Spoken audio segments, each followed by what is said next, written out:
दर्शक नमस्कार। ग्लोबल टेलिभिजनको ग्लोबल टक लिएर फेरि पनि हामी यहाँको सामु उपस्थित भइसकेका छौँ र ग्लोबल टकमा समसामयिक राजनीतिक विषयवस्तुहरूमा हामी छलफल गर्ने गर्दछौँ र आज पनि राजनीतिक विषयवस्तुहरूमै केन्द्रित रहेर हामी छलफल गर्ने तयारीमा छौँ। विशेष गरी यति बेला नेपाली कांग्रेस सत्ता सम्हाल्न आइपुगेको छ। 100 दिन पनि बिताइसकेको अवस्था रहेको छ र यो अवस्थामा नेपाली कांग्रेसले गठबन्धनमा रहेर जे भूमिकाहरू निर्वाह गर्नु पर्थ्यो त्यो भूमिकामा अलिकति कमजोर अवस्थामा रहेको हो कि जस्तो पनि देखिन्छ। किनकि यो क्याबिनेट विस्तार गर्नको लागि जो सत्तामा रहन्छ, जसले नेतृत्व गरेको छ, उसको प्रमुख भूमिका त अवश्य पनि रहन्छ। त्यो भूमिकामा पनि अलिकति कमजोर, किनकि 87-88 दिनसम्म पनि क्याबिनेट विस्तार गर्न नसक्नु र पछिल्लो समय जे अवस्था आइरहेछ, संसदमा अवरोध भइराखेको छ, जुन भदौ 23 पछि निरन्तर रूपमा प्रमुख प्रतिपक्षी दल नेकपा एमाले अवरोध गरिराखेको छ। यसलाई समाधानको बाटोतर्फ जानेतिर पनि यो गठबन्धन र यो सरकारले खासै भूमिका खेल्न सकेको जस्तो देखिएको छैन। किनकि एमाले आफ्नो जुन स्पष्ट कुराहरू लिएर राखिराखेका छ, आफ्ना सांसदहरूलाई कारबाही गर्नु पर्यो, हामीले कारबाही गरेका सांसदहरूलाई कारबाही गरिदिनु पर्यो भन्ने कुराहरूलाई व्यवस्था गर्दै अघि बढिरहेको जस्तो पनि देखिन्छ। र आज हामी विशेष गरी नेपालको शिक्षा नीतिमा पनि केन्द्रित हुन्छौँ, किनकि हामीसँग आज हुनुहुन्छ यहाँ नलेज एक्सपर्ट, नलेज म्यानेजमेन्टको एक्सपर्ट पनि हुनुहुन्छ डाक्टर कृष्ण प्रसाद पौडेलज्यू, नेपाली कांग्रेसका नेता हुनुहुन्छ र नेपाली कांग्रेस शिक्षा विभागका सचिव पनि उहाँ हुनुहुन्छ। वर्तमान अवस्थामा शिक्षा नीति कस्तो छ यसमा पनि हामी थोरै प्रवेश गर्नेछौँ। उहाँलाई स्वागत गरौँ। यहाँलाई हार्दिक स्वागत छ। सबैभन्दा पहिला त राजनैतिक विषयवस्तुबाट हामी अलिकति हेरौँ है। अहिलेको जुन परिस्थिति छ, नेपाली कांग्रेस सत्ता सम्हाल्न पुगेको छ। किस्तीमा कसैले ल्याएर दिएको सत्ता भन्छन्, कसैले चिट्ठामा आइरहेको, कसैले उपहार पाएको भन्छन्। यसलाई सही तरिकाबाट म्यानेजमेन्ट गर्नलाई नसकिरहेको हो नेपाली कांग्रेसले। अब यसमा मूलतः अब जुन 2 पटकसम्म संसद विघटन भयो हैन, पहिला पनि अब संसद पुनः स्थापनाकै कुरा आयो, दोस्रो पटक पनि संसद पुनः स्थापनाकै कुरा आयो र कांग्रेसलाई जुन किस्तीमा दिएको भन्ने जुन कुरा गर्नुभयो त्यसमा चाहिँ म सहमत छैन। दिएकै हो नि हैन, किन छैन भनेदेखि हामीले त अक्षरशः पालना गर्ने भनेको त संविधान हो। संविधानमा व्याख्या भएका धाराहरू हैन, त्यो संविधानको धारा अनुसार, संविधानले नै व्याख्या गरेको कुरा अनुसार नै अब भलै अब त्यहाँ त्यो फैसला लेख्दाखेरि नाम जोडियो होला, त्यो कुरामा चाहिँ अलिकति मिडियामा अब पत्रिकाहरूमा आएको कुरालाई तपाईँले अलिकति जोड्न खोज्नु भएको भन्ने कुरा मैले आशय बुझेँ। तर त्योभन्दा बाहेकमा हेर्दाखेरि त संविधानको पालना गरे अनुसार नै यो सरकार गठन भएको छ। त्यसमा चाहिँ तपाईँले भने अनुसारको छैन। प्रधान न्यायाधीश यही प्रकरणले तानिनु भएको छ, राजीनामाको माग उठिरहेछ है। विशेष गरी यो फैसलालाई लिएर अहिले जे जस्तो भइरहेछ, राजनीतिक भागभण्डा खोजेको सम्मको आरोप, राजदूतहरूमा भागभण्डा खोजेको आरोप, संवैधानिक निकायमा भागभण्डा खोजेको आरोप लगाइराखेका छन्। 14 जना न्यायाधीशहरूले त्यहाँनिर चाहिँ जुन सुप्रिम कोर्टको फुल कोर्टलाई बहिष्कार गरिराखेका छन्। हेर्नुहोस् त। हो, यसमा यस्तो हुन्छ, जस्तै हामीले राज्य भन्ने बित्तिकै राज्यको 3वटा मुख्य अङ्गहरू छ हैन। एउटा व्यवस्थापिका होला, अर्को चाहिँ संस्थापिका होला हैन, अब अनि त्यस पछाडि हाम्रो कार्यपालिका, व्यवस्थापिका र न्यायपालिका छ। यो 3वटा पालिकाहरूमा हामीले हेर्दाखेरि राज्यको 3वटा अङ्गहरूमा चाहिँ शक्ति पृथकीकरणको एउटा सिद्धान्त रहन्छ। त्यो शक्ति पृथकीकरणको सिद्धान्त अनुसार त्यो 3वटालाई चाहिँ काम गर्दाखेरि, एक्टिभिटी गर्दाखेरि चाहिँ त्यो चेक एन्ड ब्यालेन्सको एक्टिभिटीबाट जाने हुन्छ र त्यो मिडियामा आए झैँ गरेर जुन न्यायपालिकाले अब पनि अलिकति त्यसमा संवैधानिक कुराहरूमा, अरू कुराहरूमा आफ्नो भाग लिन खोजेको भन्ने कुराहरू छ। यदि त्यसो भएको भने चाहिँ त्यो गलत कुरा हो। किनभनेको न्यायालय भनेको आम पब्लिकको एउटा न्यायप्रतिको भरोसाको केन्द्र हो। सरकारले उसको कुरा सुन्दैन, नागरिक समाजले उसको कुरा सुन्दैन, अरू कसैले पनि उसको कुरा सुन्दैन भनेदेखि मेरो कुरा चाहिँ न्यायालयले सुन्छ भनेर चाहिँ एउटा जनता चाहिँ त्यो न्यायालयप्रति भगवानभन्दा पनि ठुलो विश्वास मानेर बसेको हुन्छ। त्यो भएको हुनाले ती कुराहरू आएका छन् भनेदेखि त्यो खोजेको जस्तो लाग्छ कि लाग्दैन डाक्टर साहब यहाँलाई? धरोहर ढल्न खोजेको जस्तो भन्दा पनि अहिले जुन त्यो एक्टिभिटीहरू हामीले विद्रोह हेर्नुहोस् त, त्यो नेपाल बार एसोसिएसन, त्यसै गरी सुप्रिम कोर्टकै न्यायाधीशहरूको जुन व्यवहार छ, प्रधान न्यायाधीश के बोलिराख्नु भएको छ, त्यो सबै कुराहरूलाई हेर्दाखेरि त आम नागरिकले अब कसरी विश्वास गर्ने कि यो न्यायालयले हामीलाई न्याय दिन्छ? त्यही न्याय दिनुपर्छ, यो लाइनमा जानुपर्छ भनेर उहाँहरूले माग उठाइराख्नु भएको छ नि त। जस्तै सर्वोच्च अदालतका न्यायाधीशहरू होइन, नेपाल बार होला, सर्वोच्च बार होला, अरू नागरिक समाजहरू पनि छन् होइन, उनीहरूले चाहिँ जुन शक्ति पृथकीकरणको सिद्धान्त छ त्यो अनुसार चाहिँ कार्यपालिका, व्यवस्थापिका र न्यायपालिका संसद जान नसकेका कुरामा चाहिँ यहाँ सहमत हुनुहुन्छ नि त्यसो होइन? अब त्यसमा चाहिँ अब त्यसको पनि अब संवैधानिक पाटोको कुराहरू पनि आउने होला होइन, किनभने अब तपाईँ हामीले मूलत हामीलाई मान्ने भनेको त संविधान हो नि त। संविधानले जुन कुरा व्यवस्था गरेको छ, संविधानभन्दा बाहिर गएर त हामी कुनै पनि काम गर्न त सक्दैनौँ। संविधानमा जे छ त्यो व्यवस्था अनुसार नै पार्टीहरूले यसको निकास दिन्छन् भन्ने कुरामा चाहिँ म विश्वस्त छु। यहाँले गजेन्द्र हमाललाई किन मन्त्री बनाइदिनु भएको थियो? अब गजेन्द्र उहाँ अब काङ्ग्रेसको नेता पनि हो। 57 सालमा अब पहिला चाहिँ अब उहाँ कुनै समयमा नेपाली काङ्ग्रेसको सभापति पनि हुनुहुन्थ्यो, जिल्ला सभापति पनि हुनुहुन्थ्यो होइन। भागभण्डा खोजेको जुन छ त्यसलाई प्रमाण दिने आधार यही मात्रै उठाइरहेको छ कि गजेन्द्र हमालजीलाई चाहिँ मन्त्री बनाउनको लागि भनेर यो फैसला आयो भनेर। तर एकजना व्यक्तिलाई मन्त्री बनाउनलाई फैसला आउँछ जस्तो चाहिँ मलाई लाग्छ। तर अब सुप्रिम कोर्टका 14 न्यायाधीशहरू पनि त्यसमै सहमत भएर अघि बढिराख्नु भएको छ। त्यो भित्र अरू पनि एक्टिभिटी छन्, जस्तै मिडियाले चाहिँ गजेन्द्र हमालको कुराहरू मात्रै लेख्यो होला, त्यो मात्रै देखियो होला।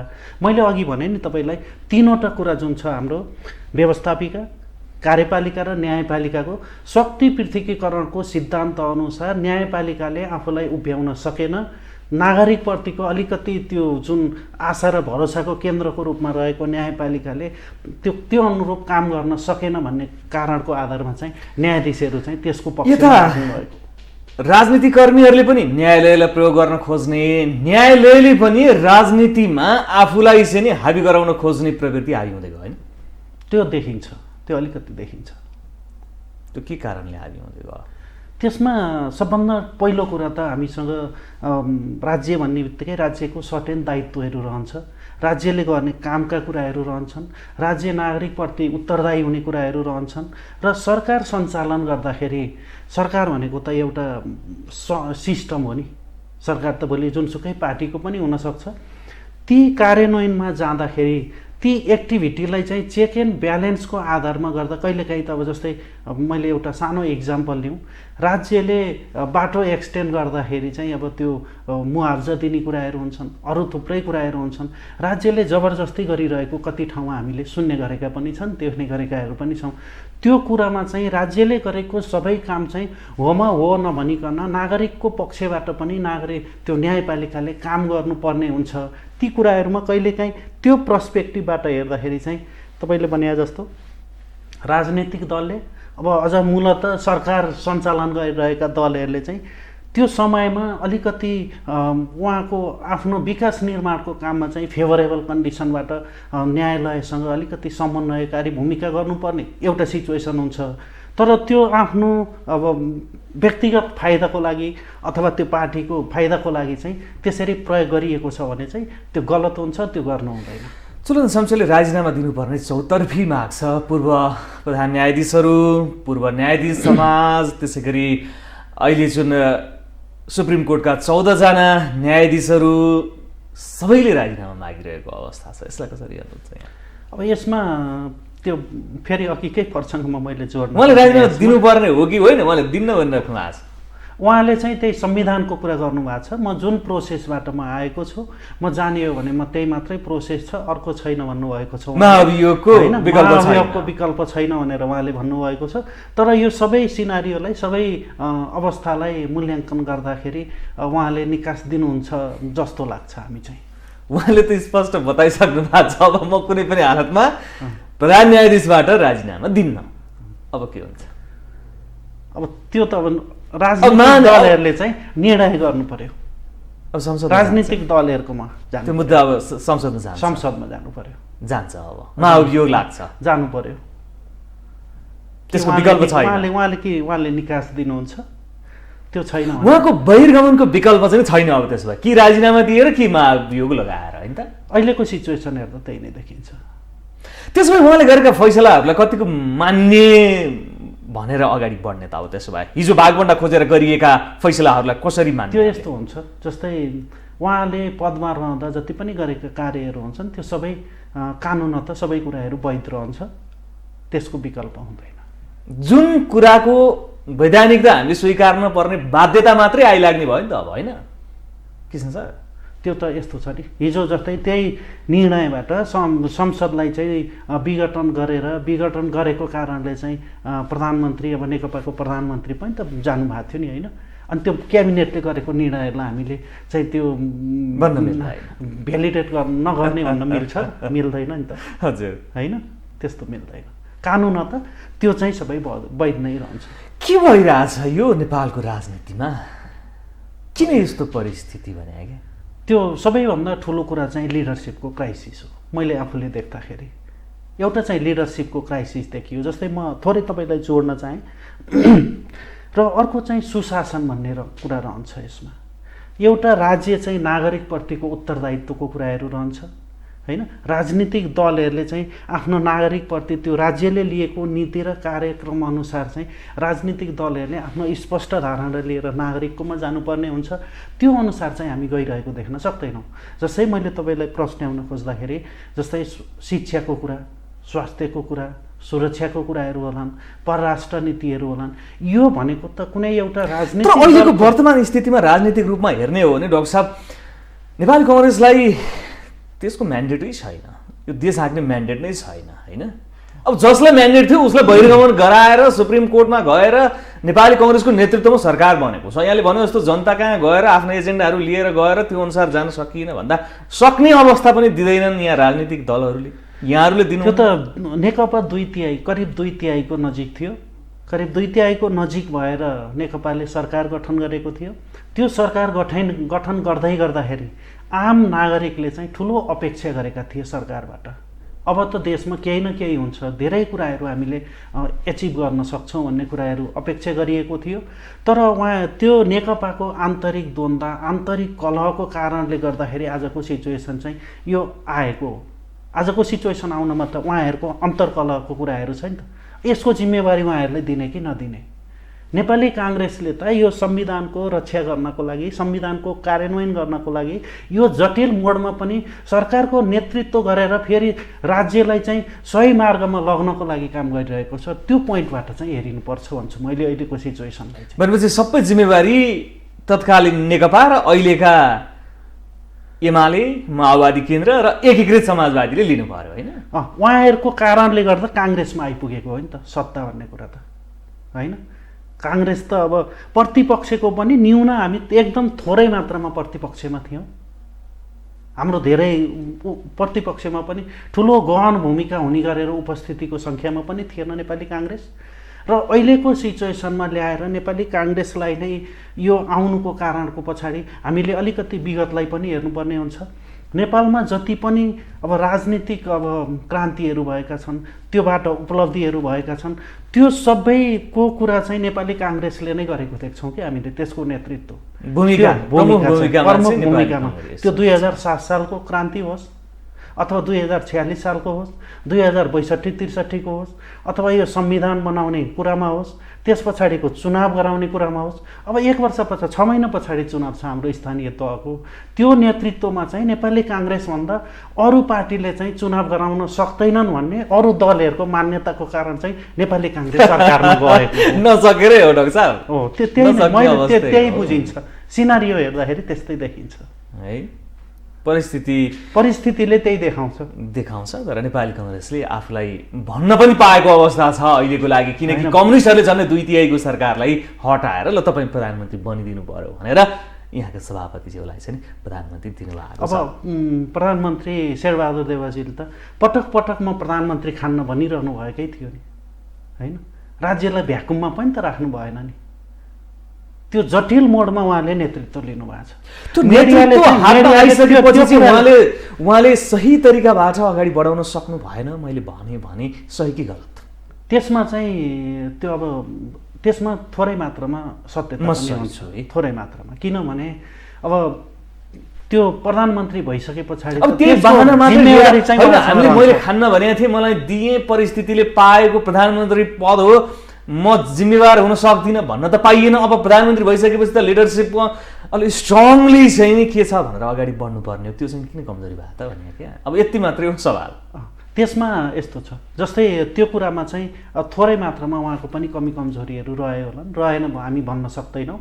र हामीले पनि उहाँहरूलाई विभिन्न माध्यमबाट होइन उहाँलाई चाहिँ अब सजेसन गर्ने कुराहरू चाहिँ गरिरहेकै छ नेपाली काङ्ग्रेसले। ती थुप्रै कुराहरू उहाँलाई ज्ञात नभएको होइन, ज्ञात पनि भएको छ।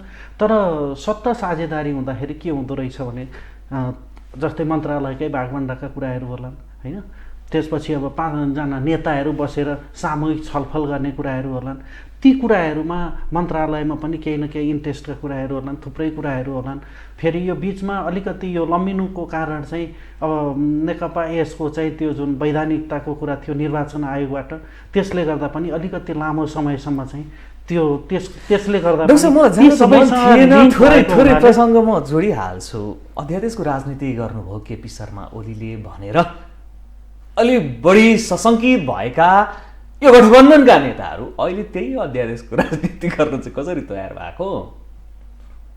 अब त्यसमा चाहिँ अब संविधानको चाहिँ अधिकारलाई नै उहाँहरूले प्रयोग गर्नुभएको छ। विरोध गरे केपी शर्मा ओलीज्यूले 2077 साल वैशाख 7 गते एउटा अध्यादेश ल्याउनु भएको थियो दल विभाजन सम्बन्धी। त्यो अध्यादेशमा घोर विरोध गर्ने यी राजनीतिक दलका नेताहरू अहिले 20% झाडेर 2टा दल व्यवस्थापन गरिदिनु भयो कि यहाँले, पार्टी फुटाइदिनु भयो। 40बाट 20मा झऱ्यो, पहिला 40 थियो अहिले 20मा झरेको छ। पार्टी नै फुटाइदिनु भयो कि है, त्यो जिम्मेवारी लिनुपर्छ नि। अब त्यो लिनुपर्छ। त्यो गलत थियो कि सही थियो? अब सही र गलत भन्ने कुरा समयले भन्छ भोलि होइन। तर अहिलेको विषम परिस्थितिमा चाहिँ राज्यलाई एउटा निकास दिएर अगाडि बढाउने कुरामा अहिलेको इन्सिडेन्टमा चाहिँ सही हुन पनि सक्छ। त्यतातिरको एनालाइसिस केपी शर्मा ओलीज्यूले भनिराख्नु भएको छ, प्रमुख प्रतिपक्षी दलका नेता यो पार्टी फुटाइदियो, मेरो पार्टी फुटाइदियो भनेर। त्यो पार्टी त उहाँले फुटाउनु भयो भन्छु मैले चाहिँ। आफूसँग 2 तिहाई थियो नि त होइन, नेकपा उहाँले नै फुटाउनु भयो, उहाँले नै बिउताउनु भयो एमाले र माओवादी होइन। त्यो आफूले गरेको गल्ती चाहिँ नदेख्ने होइन, अरूलाई सबै गल्तीको अपजस चाहिँ अरूलाई दिन चाहिँ मिल्दैन। संसदमा गरेको प्रतिपक्षी दलको भूमिकालाई कसरी हेर्नुहुन्छ यहाँले? विरोध गरे छ एमाले आफ्ना सांसदहरूलाई किन कारवाही गरिनस्, अर्को दल बनिसक्यो यस बनेर चाहिँ अब जस्तै त्यो उहाँहरूले विकासको एजेन्डा अरू एजेन्डा लिएर जानु पर्थ्यो। खालि एउटै एजेन्डा एउटा मुद्दामा मात्रै उहाँहरू त्यसमा घोतलिरहनु भएको छ अहिले होइन। अब यो सरकारले र गठबन्धनले पनि त्यसलाई सही तरिकाबाट व्यवस्थापन गर्नतिर चाहिँ नलागे किन भन्ने चाहिँ एउटा जस्तै अस्ति अब सरकारको दायित्वभित्र आउँछ नि त। आउँछ। सर्वदलीय बैठक आह्वान गर्नुभयो प्रधानमन्त्रीज्यूले, सर्वदलीय बैठकमा आउनु भएन, उहाँ आउनु पर्यो नि। लामो समय भयो सर्वदलीय बैठक बोलाएको पनि, त्यसपछि फेरि अर्को कुनै प्रक्रियाका लागि अघि बढेको जस्तो पनि देखिँदैन होइन। त्यो उहाँहरू आन्तरिक छलफलमा केहीमा हुनुहुन्छ होला। अब त्यो जनताको मुद्दा अघि पनि यहाँले भन्नुभयो, जनताका मुद्दाहरू र जनताका समस्याहरू बोलिनुपर्ने संसदमा बारम्बार चाहिँ विरोध गरिराखेका छ प्रतिपक्षी दलले। अब फेरि यता सरकार पक्ष त्यसैमा हो मिलाएर अगाडि बढिराखेका छ। सबैलाई व्यवस्थापन गरेर हामी विकासका मुद्दामा केन्द्रित हौँ, आम नागरिकको मुद्दामा केन्द्रित हौँ भन्नेतिर दुवै पक्षले सोच्नु पर्यो कि। अब त्यो चाहिँ ल्याकिङ छ अहिले। मैले त्यो कुरालाई सरकारको त अलि बढी दायित्व हुन्छ, यसमा जिम्मेवारी हुन्छ है, सरकारको बढी दायित्व हुन्छ। अब अहिले सरकारको चाहिँ 5-6वटा दल भएको हुनाले अब समय पनि कम भएको यो गठबन्धनको समस्या छ है डाक्टर साहब। अब केही न केही अलिअलि हुनसक्छ त्यसमा। बरु कठिन मोडमा हुनुहुन्छ शेरबहादुर देउबाजी यतिखेर। उहाँको मुख्य उत्तरदायित्व भनेको जस्तै उहाँ प्रधानमन्त्री भइसकेपछि अहिले जस्तै कोभिडको हामीले जुन कोभिडका उयोहरू विभिन्न केसहरू थिए होइन, खोप लगाउने कुराहरू थिए। अब मलाई लाग्छ अहिले 30 वर्षभन्दा माथिको उमेरको सबैले चाहिँ खोप पाइसक्नु भएको छ। 18 वर्षभन्दा माथिका विद्यार्थीहरूले पनि खोप प्राप्त गरिसक्नु भएको छ। त्यो सरकारले गरेका राम्रो कुराहरू पनि त मिडियामा आएको छैन नि त, त्यो कुराहरू पनि आउनु पर्यो। तर यसको सबभन्दा मुख्य दायित्व भनेको चाहिँ अब चुनाव गराउने हो यो सरकारले चाहिँ। त्यो एजेन्डामा चाहिँ सरकार फोकस भएको छ र त्यही एजेन्डाबाट अगाडि। संविधानले दिएको सबै समय पुरा गरेर चुनाव होला कि अर्ली इलेक्सनमा जाला, के देख्नुहुन्छ यहाँ? शेरबहादुर देउबाजी कता अर्ली इलेक्सनको कुरा पनि गर्नुहुन्छ, आशय व्यक्त गर्नुहुन्छ कि? कठिन स्थितिबाट गुज्रिया भएर उहाँलाई पीडा भएको पनि हुनसक्छ नि है। अब अर्ली इलेक्सन भनेको त अब संविधानले 2-4 महिना 5 महिना अगाडि पछाडिको कुराहरू छ, त्यही फ्रेमभित्र होला। त्योभन्दा धेरै अगाडि चाहिँ आउँछ जस्तो लाग्दैन। अब इलेक्सन गर्ने मात्रै हो यो सरकारको काम होइन, नागरिकका थुप्रै इस्युहरू छन्, त्यो मात्रै होइन। विकासका कुराहरू छन्, शिक्षाको कुरा, स्वास्थ्यको कुराहरू छ। भन्दा मेन चाहिँ नागरिकको दैनिक जीवनसँग सम्बन्धित कुराहरू छन् होइन। अहिले भर्खरै हामीले हेऱ्यौँ भने यो समयमा पनि बाढी पीडितले गर्दा थुप्रै समस्याहरू आइरहेको छ। त्यो सबै आन्तरिक व्यवस्थापनमा पनि लागिरहेकै छ सरकार। ठिक छ, सरकारले आफ्नो भूमिका निर्वाह गरोस् र सरकारले जे समस्याहरू छन् त्यसलाई चाहिँ निराकरण गर्दै अघि बढोस्। अब यहाँको दलभित्र थोरै प्रवेश गरौँ है। महाधिवेशन गर्न फेरि बडो कठिन अवस्थामा गुज्रिरहेको छ यहाँको दल। भदौमा गर्ने भन्यो गरेन, अब मङ्सिरमा गर्ने भनेको छ त्यो पनि सार्ने रे हो होइन। हिजो पार्टी सभापतिले चाहिँ मङ्सिरभित्र सबै महाधिवेशन सकाउनुहोस् भनेर त्यो निर्वाचन समितिलाई अब निर्देशनै दिनुभएको छ। अब त्यस्तो त बारम्बार सुनिराखेकै हो हामीले, भदौमा पनि हुन्छ हुन्छ गर्ने नै हो, भदौकै समय सीमामा गर्ने हो भनेर नेपाली कङ्ग्रेसले सभापति शेरबहादुर देउबाजीले हुन्छ निर्वाचन भनेको हामीले मजैसँग सुन्या हो। त्यो निर्वाचन गराउने त निर्वाचन समितिले हो नि, पार्टी सभापतिले। यहाँले क्रियाशील विवाद समाधान गरेर निर्वाचन समितिलाई स्टेटमेन्ट बुझाउनु पर्दैन?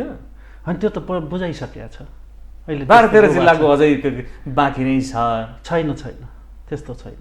किनभने जस्तै मैले तपाईँले थोरै यसमा प्रस्ट्याउन चाहेँ, 8.5-9 लाख जति चाहिँ क्रियाशील सदस्य छ। त्यो 9 लाख क्रियाशील सदस्य रहेकोमा 100-200 जनाको त्यो विवाद छ भने त्यसैलाई चाहिँ ठुलो इस्यु बनाएर अगाडि बढ्नुपर्छ जस्तो चाहिँ मलाई लाग्छ। त्यही कारणले यहाँको महाधिवेशन सरासरी छ। अब त्यसलाई कसरी सानो इस्यु होइन, त्यसमा निर्वाचन समिति छ। निर्वाचन समितिले चाहिँ स्पष्ट कार्यदिशासहित हामीलाई चाहिँ त्यो सबै म्यान्डेटरी भनेपछि निर्वाचन समितिको कमजोरीको कारणले गर्दाखेरि यो महाधिवेशन ढुलमुल भइरहेको। निर्वाचन समितिले चाहिँ अगाडि बढाउनुपर्छ यसमा पार्टी पदाधिकारी सभापतिले। निर्वाचन समितिले त सबै स्टेटमेन्ट पुरा फेयरली गइसकेपछि बल्ल निर्वाचन गराउने काम हो त उसको। राजनीतिक रूपमा भएका विवादहरू त दलले समाधान गरिदिनु पर्यो नि त। त्यो सबै समाधान गरेर निर्वाचन समितिलाई बुझाइसकिया छ। अब समस्या छैन त्यो केही छ, सबै समाधान भइसक्यो, सबै बुझाइसकिएको छ। र यो तिहारभन्दा अगाडि जुन बाँकी रहेको जिल्लाको गाउँपालिका स्तरसम्मको, वडा स्तर र गाउँपालिका त जुन पालिका त स्तरसम्मको चाहिँ अधिवेशन गराउने चाहिँ अब दसैँ अगाडि नै सिद्ध्याउनु पर्थ्यो। अब यो तिहारको चाहिँ अगाडि सक्ने चाहिँ उहाँहरूको प्लानिङमै हुनुहुन्छ, सम्भवतः सक्नुहुन्छ उहाँहरूले। भनेपछि मङ्सिर 9 देखि 13 गतेभित्र केन्द्रीय निर्वाचन हुन्छ अहिलेसम्मको स्थितिमा चाहिँ त्यही मितिमा हुन्छ।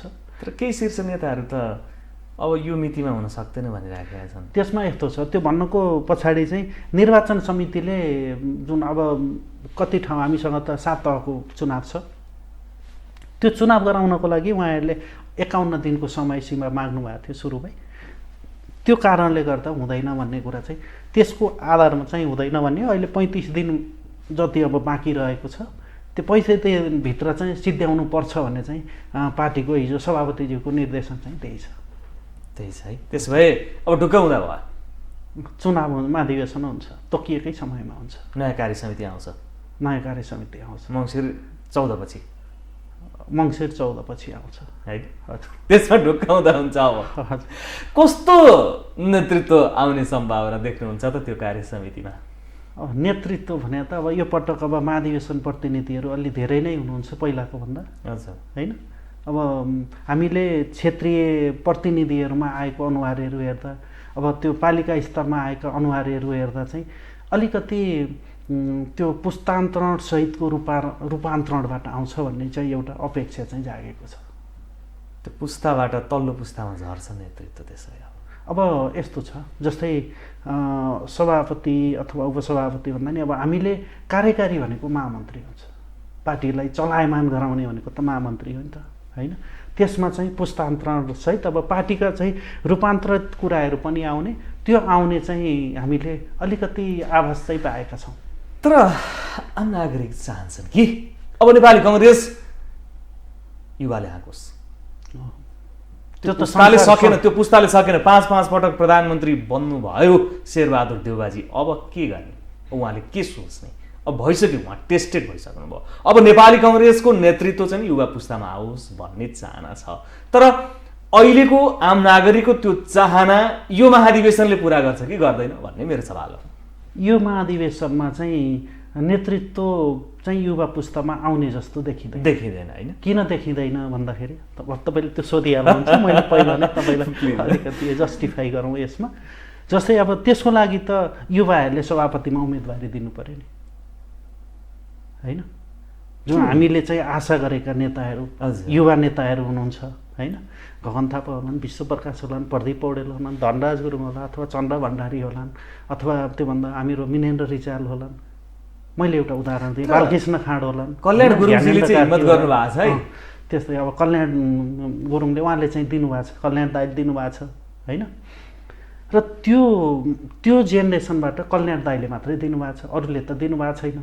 भनेपछि कल्याण दाइले त्यो युवाहरूलाई समेटेर अगाडि आफ्नो टिम बनाउन सक्नुभयो भनेदेखि उहाँ आउन सक्नुहुन्छ। त्यो सम्भावना देख्नुहुन्छ त यहाँ? त्यो सम्भावना यहाँले त्यो युवालाई समर्थन गर्नुहुन्छ कि गर्नुहुन्न? विश्वप्रकाश शर्मा, गगन थापा, धनराज गुरुङ, चन्द्र भण्डारी यहाँले भने जस्ता नामहरूले त्यो युवा पुस्तालाई समर्थन गर्न सक्छ? त्यो युवा भन्दा पनि यसमा नेतृत्व भनेको चाहिँ एजेन्डाको कुरा हुँदो रहेछ कि पार्टी हाँक्ने भनेको एजेन्डाले हाँक्ने हो। काङ्ग्रेसको एजेन्डा के हो त?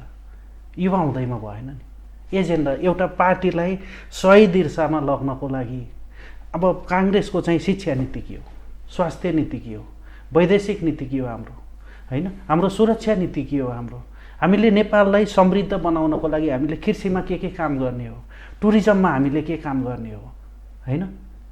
हामीले चाहिँ अब यस्ता थुप्रै कुराहरू छन् नि। लगभग 50 लाख मान्छे त नेपालबाट विदेशमा काम गरिरहेका छन्। तिनीहरूलाई हामीले मिडल इस्टबाट नेपालमा ल्याएर फर्काएर उनीहरूको जीवनस्तर उकास्नको लागि हामीले के काम गर्ने? नेपालबाट सधैँ ब्रेन ड्रेन भइरहेको छ। त्यो कुरालाई हामीले कसरी फिर्ता गर्न सक्छौँ? ती एजेन्डा सहित चाहिँ जो मान्छे, जो व्यक्ति आउँछ त्यसलाई चाहिँ हामीले समर्थन गर्नुपर्छ। त्यो युवा पुस्तासँग त्यो एजेन्डा छैन? त्यो आउनु पर्यो, त्यो भिजन सहित आउनु पर्यो। त्यसलाई बृहत रूपमा छलफल गर्नु पर्यो। त्यस पछाडि महाधिवेशनले यी एजेन्डाहरूलाई छलफल गर्छ। यो एजेन्डामा जसले फोकस गर्छ ऊ चाहिँ नेतृत्वमा जान्छ। अहिलेको युवाहरूको चाहना चाहिँ त्यो छ।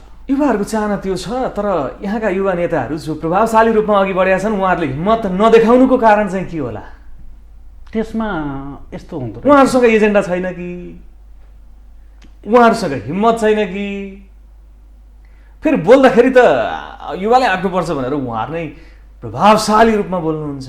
त्यसमा यस्तो हुँदो रहेछ, जस्तै तोडले बोल्नुहुन्छ होइन? बोल्नुहुन्छ, उहाँहरूसँग हिम्मत पनि छ, भिजन पनि छ, सबै कुराहरू छ। तर त्यो पार्टीलाई हाँक्नको लागि अलिकति कस्तो हुँदो रहेछ भन्दा एक्सपिरियन्सको कुरा, पोस्टमा जिम्मेवारी पदमा बसेर काम पनि त गरेको केही न केही हुनुपर्छ भन्ने उहाँहरूलाई फिलिङ आयो। गफ दिएर पार्टी चल्दैन भन्ने कुरा आयो। अब त्यो गफ चाहिँ नभनौँ, भाषण गरेर कार्यदिशा सहित आउनु पर्यो, कार्यदिशा सहित आउनु पर्यो, होइन? एजेन्डा सहित आउनु पर्यो। त्यो एजेन्डाले चाहिँ गाइड गर्नु पर्यो कि एजेन्डा सहित आयो भने यो पुस्ताले त्यो पुस्तालाई समर्थन गर्छ। एजेन्डा आयो भने गर्छ। अहिले देशभरि चाहिँ त्यही माहौल देखिएको छ। जुन क्षेत्रीय प्रतिनिधिहरूमा हामीले हेर्दाखेरि अहिले हामीसँग 3-4 पुस्ताको चाहिँ क्षेत्रीय प्रतिनिधिहरू छ। एउटा चाहिँ 70 वर्ष कटेका पनि हामीसँग क्षेत्रीय प्रतिनिधिहरू हुनुहुन्छ। अर्को चाहिँ 50देखि 70 वर्षको पनि हामीसँग क्षेत्रीय प्रतिनिधिहरू हुनुहुन्छ। त्यस्तै 30 वर्षबाट 50 वर्षसम्मको पनि क्षेत्रीय प्रतिनिधिहरू हुनुहुन्छ र 30 वर्षभन्दा कम उमेरको पनि क्षेत्रीय प्रतिनिधिहरू हुनुहुन्छ। कतिपय ठाउँमा त 20 वर्षभन्दा कमको पनि चाहिँ तपाईँको पालिकाको अध्यक्ष सभापति पनि बन्नुभएको छ। त्यसले के देखाउँछ भनेदेखि त्यो युवा जोस र जाँगर पनि पार्टीको लागि आवश्यक छ, होइन? त्यो हिजो त्याग गरेका, पार्टीमा लागेर लामो समय खर्चेका उहाँहरूको एक्सपिरियन्सलाई पनि त पार्टीको लागि आवश्यक छ। उहाँहरूको चाहिँ एउटा अभिभावकीय भूमिका रहन्छ र एकदम स्ट्रङली काम गर्न सक्ने चाहिँ त्यो युवाहरू पनि आवश्यक छ भनेर त्यो क्याटेगोराइ अनुसारको चाहिँ हामीसँग क्षेत्रीय प्रतिनिधि आएको छ। र त्यो क्षेत्रीय प्रतिनिधिले भोलि महाधिवेशन प्रतिनिधि चुन्दा पनि त्यही अनुसार नै चुन्ने हामीले देख्छौँ। एउटा त्यसको रेप्लिकेसन हो नि त। भनेपछि त्यसको रेप्लिकेसन चाहिँ केन्द्रीय कार्य समितिमा पनि रहन्छ र केन्द्रीय कार्य समितिको नेतृत्व लिँदै गर्दाखेरि चाहिँ ती सबै कुरामा सबभन्दा महत्त्वपूर्ण कुरा चाहिँ के रहन्छ भन्दा कार्यदिशा रहन्छ, पार्टीको कार्यदिशा रहन्छ। नेपाली काङ्ग्रेसले अबको 5 वर्षमा आफूलाई कस्तो बनाउने, देश विकासको मोडेल कस्तो ल्याउँछ काङ्ग्रेसले, 10 वर्षमा नेपाललाई कस्तो बनाउने मोडेल बनाउन सक्छ। नेपालीहरू तपाईँ हामीले अहिले युवालाई हेऱ्यौँ भनेदेखि कक्षा 12मा पढ्ने 95% युवाहरू देशमा बस्न चाहँदैन। हाम्रो देश त यति राम्रो छ होइन, सबै कुराले चाहिँ भरिपूर्ण छ हामीसँग, सबै सम्भावना बोकेको ठाउँ हाम्रो, कृषिको लागि, टुरिज्मको लागि हामीसँग, हाइड्रोको लागि। वातावरण राजनीतिले तयार गरिदिन सकेन हैन? हो, राजनीतिले तयार गरिदिन सकेन। त्यसको लागि के हुनु पर्यो, पार्टीको स्पष्ट कार्यदिशा हुनु पर्यो र त्यो कार्यदिशालाई आफू सरकारमा जाँदाखेरि चाहिँ कार्यान्वयन गर्ने हो। त्यो कार्यदिशा सहितको चाहिँ एउटा नेतृत्व चाहिँ यो भनेपछि नेपाली कांग्रेस त्यो कार्यदिशा यहाँले भने जस्तो स्पष्ट कार्यदिशा, विकास निर्माणको पक्षमा कसरी अगाडि बढ्ने, राजनीतिक रूपमा कसरी उत्पादनमुखी अर्थतन्त्र कसरी बनाउने भनेर अगाडि बढ्ने कार्यदिशामा चाहिँ नेपाली कांग्रेसले अहिलेसम्म काम गर्न सकेन। त्यसो भए होइन, किनकि युवा जति सबै खाडीमा जानुपर्ने अवस्था, त्यो जुन लेभलमा काम गर्नु पर्थ्यो त्यो लेभलमा चाहिँ काम हुन सकेन। जुन लेभलमा काम हुनु पर्थ्यो, जस्तै यसको चाहिँ अब हामीले हेर्दाखेरि नेपाली काङ्ग्रेसलाई त्यो काम गर्ने अवसर चाहिँ 2048 सालमा आएको थियो, पहिलो जुन हामीले त्यति बेला आएको थियो। त्यस पछाडिको सरकारहरूमा चाहिँ अवसर आएको, एकपटक सुशील कोइरालालाई आएको थियो, उहाँले चाहिँ संविधान बनाएर दिनुभयो होइन।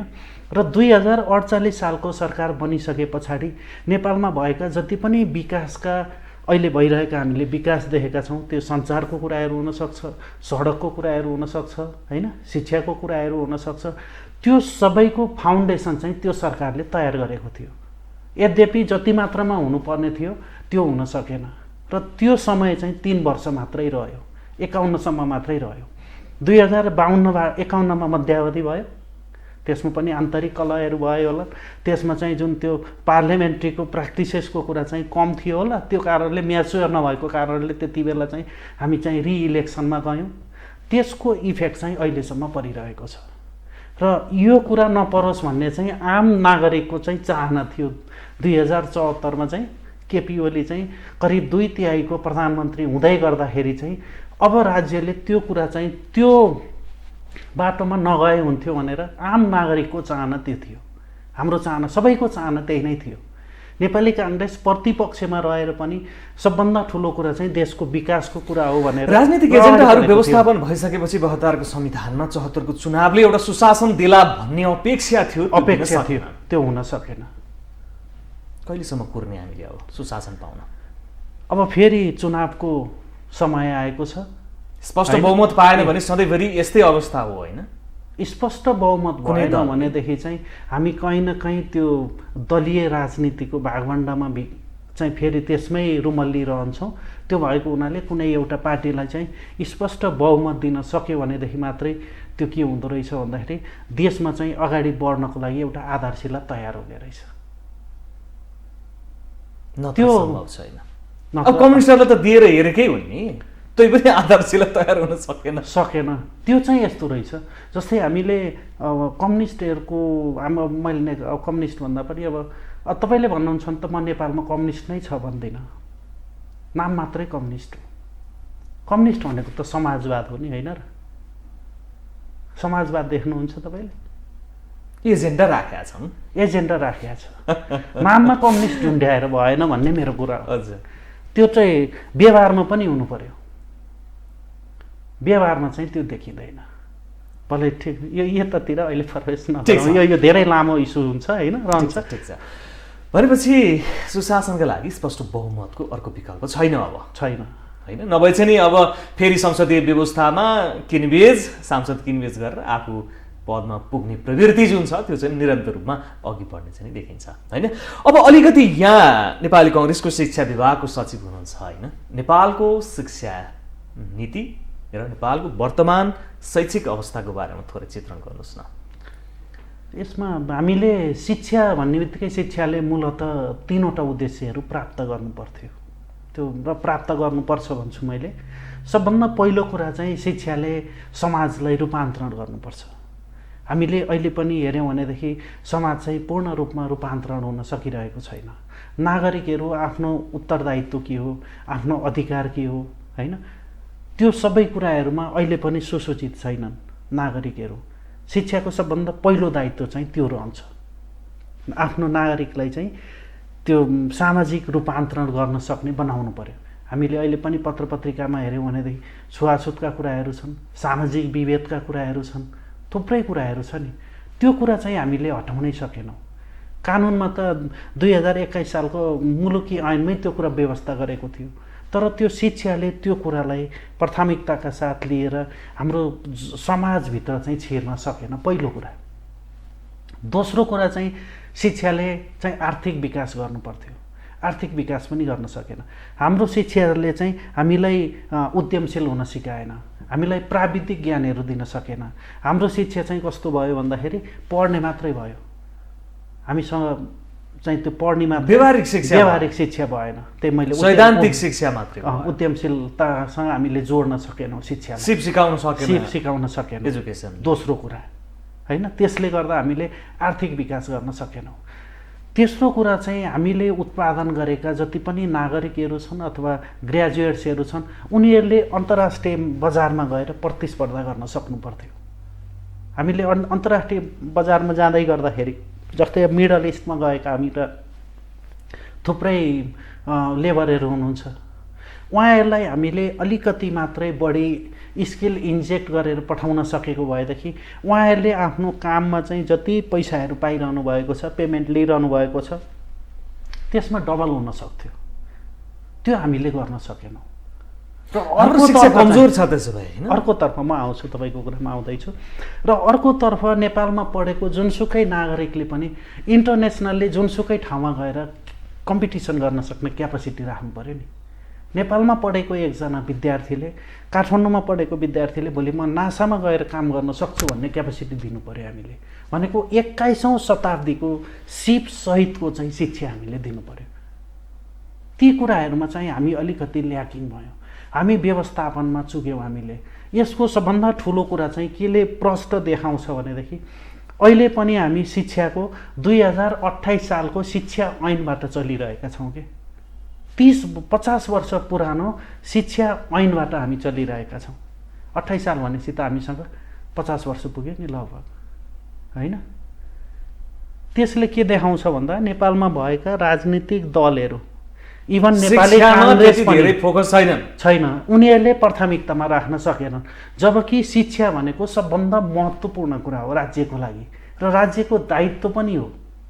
हामीले अन्तर्राष्ट्रिय अरू देशहरूमा हेऱ्यौँ भनेदेखि शिक्षा एकदम प्राथमिकतामा रहन्छ। त्यो मन्त्रालय चाहिँ प्रधानमन्त्रीले सकेसम्म, कति ठाउँमा त प्रधानमन्त्रीले आफैले पनि लिएर चलाउनुहुन्छ। हाम्रोमा चाहिँ त्यो हुन सकेन। हामीले हेर्ने गर्छौँ नि, अमेरिकामा चाहिँ राष्ट्रपतिले आफ्नो क्यान्डिडेन्सी चाहिँ घोषणा गर्दै गर्दा उहाँ विश्वविद्यालयमा गएर आफ्नो चाहिँ एजेन्डालाई फ्लोरिस गर्नुहुन्छ, त्यहाँबाट बोल्नुहुन्छ उहाँले। हाम्रोमा त्यो सिचुएसन आजको शिक्षा प्रणालीले विकास सम्भव छैन। त्यसो भए यसलाई चाहिँ आमूल रूपमा परिवर्तन गर्नुपर्छ।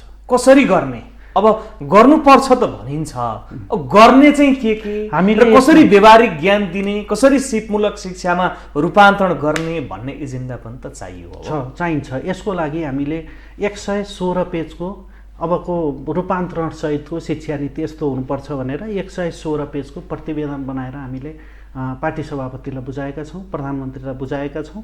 र त्यसमा हामीले अघि भनेका 3वटा कुराहरू, हामीले सामाजिक रूपान्तरण कसरी गर्ने शिक्षा मार्फत, त्यो हामीले बाल कक्षाबाट नै विश्वविद्यालयसम्म हामीले के एक्टिभिटी गर्ने हो, हामीले विद्यालय तहमा बच्चाहरूलाई के पढाउने, होइन, उच्च शिक्षामा के पढाउने, त्यो गर्न सक्यौँ भने हामीले सामाजिक रूपान्तरण गर्न सक्छौँ।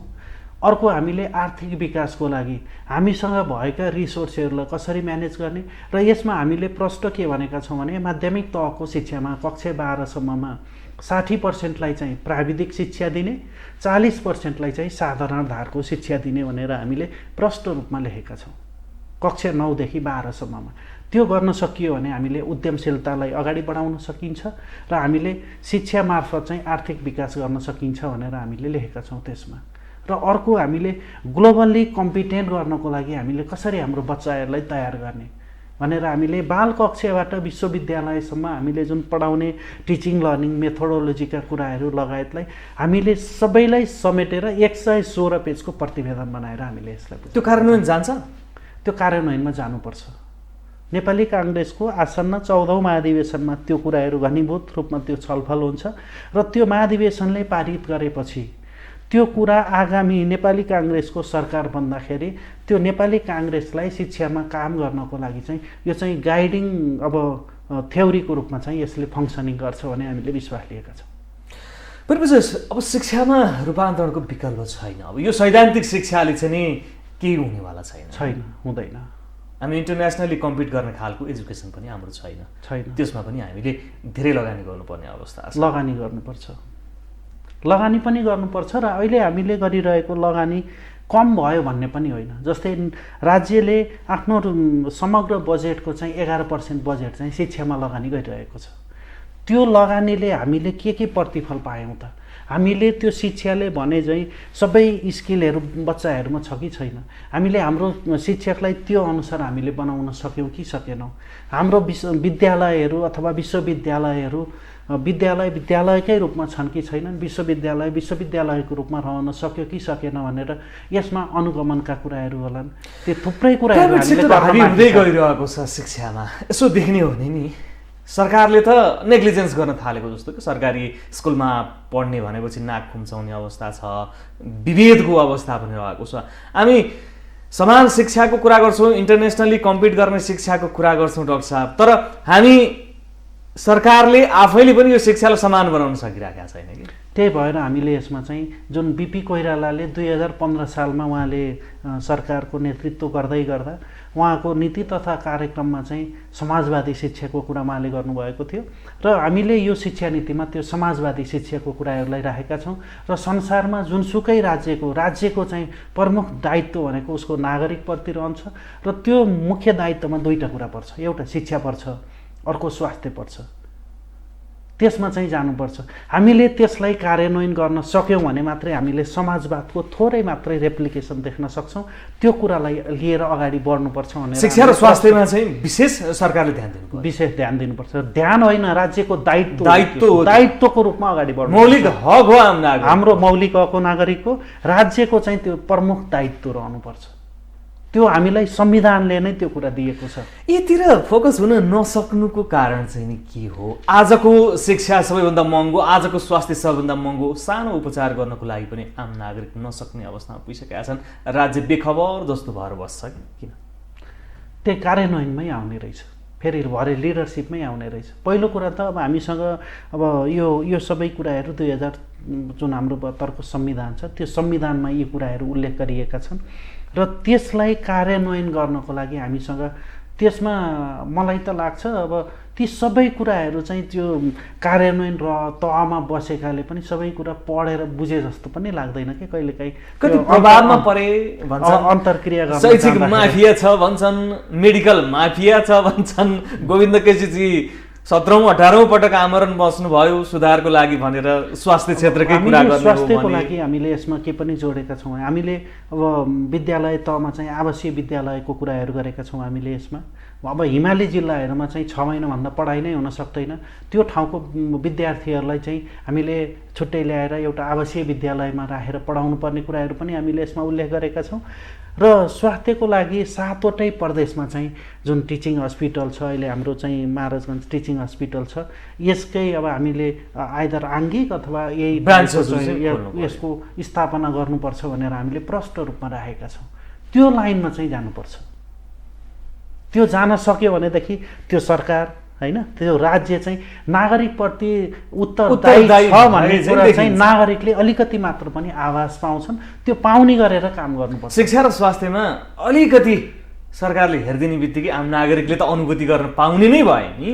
पाउनु पर्यो, अलिकति होइन पुरै गर्नुपर्छ। यसमा राज्यको मुख्य दायित्व नै त्यही हो। ठिक छ, अब हामी पाउनुपर्छ मात्रै भन्छौँ, कार्यान्वयनमा जान सक्दैन। कार्यान्वयनमा जाओस्, यहाँले 116-17 बुँदाको जे पेजको स्टेटमेन्ट तयार गर्नुभएको छ शैक्षिक नीतिको बारेमा, व्यवहारिक शिक्षा, व्यवहारिक ज्ञानको बारेमा, त्यो कार्यान्वयनमा जाओस्, हाम्रो पनि त्यही चाहना छ। आमूल इन्टरनेसनली कम्पिट गर्ने खालको शिक्षा नीति होस्। अब समग्रमा नेपाली कङ्ग्रेसभित्रै प्रवेश गरौँ है, लामो समय राजनीति गरौँ। नेपाली कङ्ग्रेसको भूमिका हिजो बिपी कोइरालाले देखेको सपना होइन, वैज्ञानिक समाजवाद र आज नेपाली कङ्ग्रेस विचलित भएको छ कि छैन? त्यो हामीले कहीँ न कहीँ नेतृत्व त चाहिँ अलिकति त्यो ट्र्याकभन्दा बाहिर गएको चाहिँ हामीले आभास गरेका छौँ। त्यो गरेकै कारणले गर्दा हामीले थुप्रै कुराहरू अहिले बहसको कुरामा पनि हामीले गऱ्यौँ, ती कुराहरू पनि आए छलफलमा। र नेपाली काङ्ग्रेस चाहिँ अब नेपालको हामीले कन्टेक्स्टमा हेर्दाखेरि समाजलाई नेपाललाई रूपान्तरण गर्नको लागि आजको स्टेजसम्म आउनको लागि सबभन्दा ठुलो उत्तरदायी भूमिकामा रहेको नेपाली काङ्ग्रेसले चाहिँ आफू डगमगाउनु हुँदैन। यसले आफ्ना नीति तथा कार्यक्रमहरू चाहिँ जनताको नागरिकको फेभरमा हुने गरेर ल्याउनुपर्छ। त्यो गर्न सकियो भने मात्रै हामीले चाहिँ समृद्ध नेपाल भनेर जुन हामीले एउटा परिकल्पना गरेका छौँ त्यो कुरा चाहिँ हामीले देखेको सपनाको ट्र्याकभन्दा अलिकति अर्कै ट्र्याकमा नेपाली काङ्ग्रेस लागिरहेको छ। यो नेतृत्व आफै मात्रै हाबी हुन खोज्नु त्यो प्रवृत्तिका कारणले हो। नेतृत्व अनि अघि मैले नीतिका कुराहरू गरेँ, राज्यको नीतिका कुराहरू। एउटा पार्टी एक ठाउँमा हुँदो रहेछ, यो तीनवटा कुरा हुँदो रहेछ कि एउटा पार्टी हुँदो रहेछ होइन, त्यस पछाडि अर्को सरकार हुँदो रहेछ, अर्को राज्य हुँदो रहेछ कि। अनि त्यो राज्यले चाहिँ नीति बनाउनुपर्छ। जस्तै हामीले ब्युरोक्रेसी भन्छौँ, थाई सरकार पनि भन्छौँ हामीले ब्युरोक्रेसीलाई। त्यो ब्युरोक्रेसीले चाहिँ राज्यले बनाएका नीति तथा कार्यक्रमहरूलाई चाहिँ जुनसुकै सरकार आए पनि जुनसुकै पार्टीको नेतृत्व रहे तापनि त्यो राज्यको सर्वोपरि हितको लागि बसेर काम गर्नुपर्ने जुन एउटा राष्ट्रिय पोलिसीको कुराहरू हुन्छ नि, राष्ट्रिय नीति हो, त्यसमा चाहिँ हामीले अलिकति ल्याकिङ देखेका छौँ। त्यसलाई हामीले करेक्सन गरेर अगाडि बढ्न सक्यौँ भनेदेखि हामीले देखेको, हामीले खोजेको, सोचेको जुन एकजना नेपाली चाहिँ विदेश जाँदै गर्दाखेरि चाहिँ मेरो देश चाहिँ यस्तो भइदिए हुन्थ्यो भन्ने एउटा कल्पना गरेको हुन्छ, एउटा युवाले मैले आफ्नै देशमा बसेर काम गर्न पाएदेखि भन्ने एउटा जुन भिजनिङ गरेको हुन्छ, त्यो देश चाहिँ हामीले बनाउन सक्छौँ। अल्टिमेटली राजनीति विकासले निर्माणको लागि, सामाजिक रूपान्तरणको लागि, आर्थिक विकासको लागि होइन त हो। तर यिनै मुद्दाहरूलाई पछाडि पारेर राजनीतिक दलका नेताहरू खालि राजनीतिमा मात्रै केन्द्रित हुने कि खालि राजनीतिक खिचातानीमा मात्रै केन्द्रित हुने। त्यसमा मैले दुईटा कुरा देख्छु। त्यसमा एउटा राजनीतिक दल एक ठाउँमा रहन्छ त्यो कुरा, अर्को कुरा चाहिँ नागरिक पनि त हो नि, नागरिकको पनि उत्तरदायित्व हो नि त होइन। जस्तै मैले एउटा इक्जाम्पल दिन चाहन्छु तपाईँलाई, इक्जाम्पलै भनौँ, त्यो बाटो बनाउने हुन्छ, एक ठाउँमा बाटो बन्यो, कुनै एउटा ठेकेदार कन्ट्र्याक्टरलाई त्यो बाटो परेको हुन्छ, उसले समयमा बाटो बनाउन सकेन भनेदेखि हामीले 3 दिन जति त्यो बाटो बन्द गरिदिउँ न, त्यहाँको नागरिकले ऊ चाहिँ बाई फोर्स आएर बनाउँछ नि होइन। नागरिकले पनि आफ्नो तहबाट चाहिँ गर्नुपर्ने प्रेसरको कुराहरू, आफ्नो भूमिकाका कुराहरू, त्यो कुराहरू पनि हुन्छ। हामीले नागरिकलाई यो बाटो पनि मेरो हो, यो होइन, यो चाहिँ पब्लिक प्लेसहरू पनि मेरो हो, यसमा मेरो उत्तरदायित्व रहन्छ भनेर हामीले ज्ञातै गराउन सकेनौँ। उसको पनि सम्पत्ति हो नि यो बाटो भनेको त, तपाईँ हाम्रो सम्पत्ति हो नि, साझा सम्पत्ति हो नि त। तपाईँ हामीले यो मेरो साझा सम्पत्ति हो भनेर त्यसको संरक्षण किन नगर्ने? त्यो गराउने फेरि केले हो? शिक्षाले हो। हामीले ती कुराहरू हामीले शिक्षामा राख्न सकेनौँ कि।